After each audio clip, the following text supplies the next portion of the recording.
มาพบกับเสียงลำมหาไซไม่เท่าแก้วปากสันโอ้ย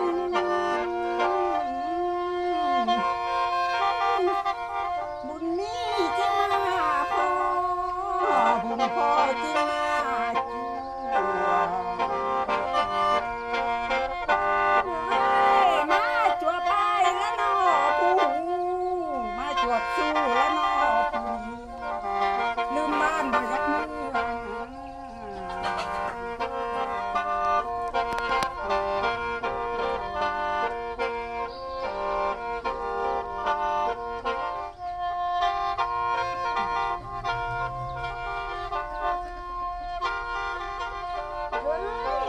ฝนตกยังมีมือ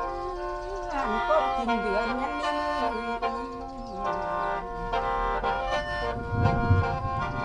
เอ้ยคันว่าน้องนั่นนอเลยอายบ่มีมือว่าสิลืมได้เป็นบ้าพวงละเมอนะ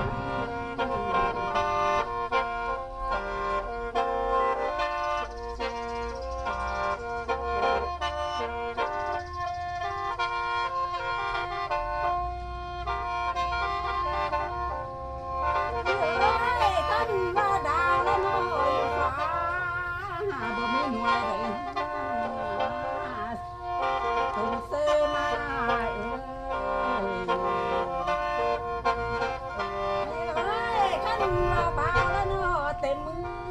งบ่มีใครงามคือแล้ว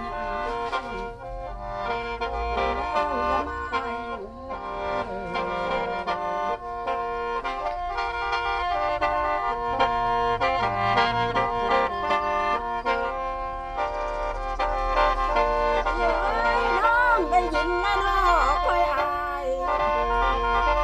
พบสีดาจนหน้ากอมตุนเซมา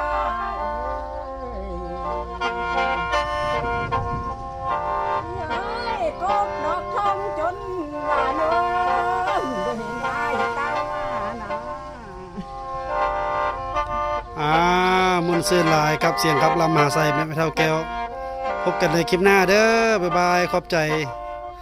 หมอแคนเสียงล่าเด้อเป้าเสียงแคนลายมหาไซม่วนๆบ๊ายบาย